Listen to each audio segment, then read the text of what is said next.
एक बार मैं अपने घर में बिल्कुल अकेली गई थी। तो मैं स्कूल से घर लौट आई क्योंकि मम्मी मायके गई थी। दरवाजा खुला हुआ ही था।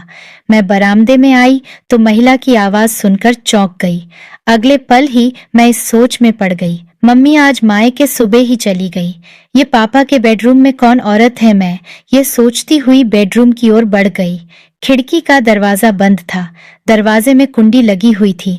मम्मी पापा का बेडरूम एक ही था। मुझे ज्यादा सोचना नहीं पड़ा कि अंदर का नजारा कैसे देखूं।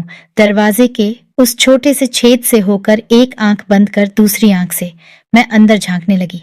कमरे में पापा थे और वह महिला जिसे मैं कुछ कुछ पहचानती थी, नाइटी गाउन में थी। वह पापा के साथ एक दो बार घर पर आ चुकी थी। मैंने दिमाग पर जोर दिया तो उसका नाम भी याद हो आया। उसका नाम प्रिया था। प्रिया यही कोई 24 छरहरी देह वाली खूबसूरत महिला थी। वह मम्मी से अधिक सुंदर भी नहीं थी तो क्रूप भी नहीं थी। मैं हैरान थी। जिस पापा को मम्मी पसंद नहीं करती उस पापा को एक उससे कम उम्र वाली युवती पसंद कर है। यह ईश्वर की कैसी लीला है। इतने में ही प्रिया ने नाइटी गाउन उतार कर एक तरफ रख दिया। मेरे तो पैरों तले से जमीन ही निकल गई। मैं यह सब देखकर हैरान हो रही थी। कमाल है, बातचीत से इतनी सभ्य और सौम्य दिखने वाली प्रिया कितनी चालू है। मेरी माँ भी तो प्रिया की तरह ही सौम्य और सीधी सादी लगती है, लेकिन इस मामले में कितनी शातिर है। मैं तो एक शातिर स्त्री पुरुष की संता हूँ। मेरा भविष्य कैसा होगा। तभी प्रिया ने पापा की दाईं पैर पर कसक चिटी काट दी, लेकिन वह जरा सा भी गुस्सा नहीं हुए, बल्कि उसे और प्यार से अपनी गोद में बिठा लिया। मुझे आज भी याद था एक बार मैंने पापा को गुदगुदी कर दी थी तो उन्होंने मेरे गाल पर एक थप्पड़ धर दिया था। मुझे बदतमीजी पसंद नहीं, मैं गाल सहला ही रह गई थी और आज प्रिया की बदतमीज यूं पर कोई ध्यान ना दे रहे थे। मैं अगले पल ही बुदबुदा पड़ी।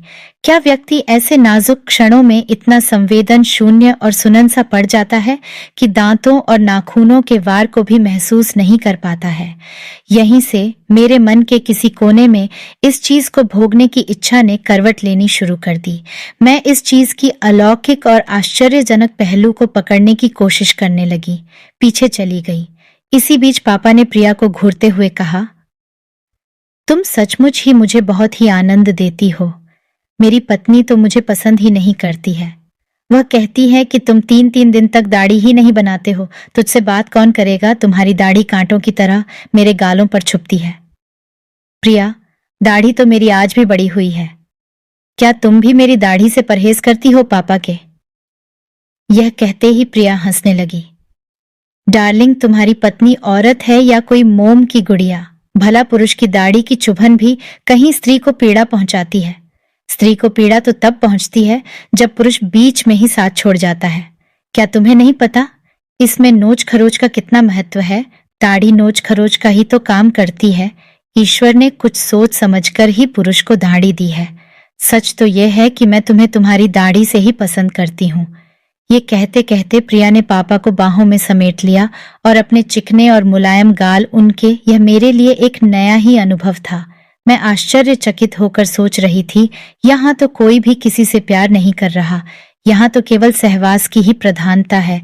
प्रिया पापा को इसलिए पसंद करती है क्योंकि उसे पुरुष की दाढ़ी की चुभन अच्छी लगती है, और मम्मी वैद अंकल पर इसलिए मुग्ध है क्योंकि वह सहवास कला में निपुण है और साथ ही चिकने गालों वाले हैं। यह दोनों स्त्रियां ही हैं, लेकिन इनकी पसंद अलग अलग है। शायद यही वजह है कि स्त्री पुरुष अपने जीवन साथी को छोड़कर कहीं बहक जाते हैं। बहक क्या जाते हैं, अपने मन पसंद किसी सुयोग्य साथी की तलाश कर लेते हैं। मैं भी तो एक स्त्री ही हूँ। क्या मेरी पसंद अपने विचारों के अनुकूल पुरुष की नहीं है? क्या अपनी पसंद की चीज को ढूंढना या पाना गलत है? नहीं पापा, मम्मी, वेद अंकल, प्रिया आदि सब बहके या भटके नहीं है। इन्होंने तो अपनी अपनी पसंद को हासिल किया है।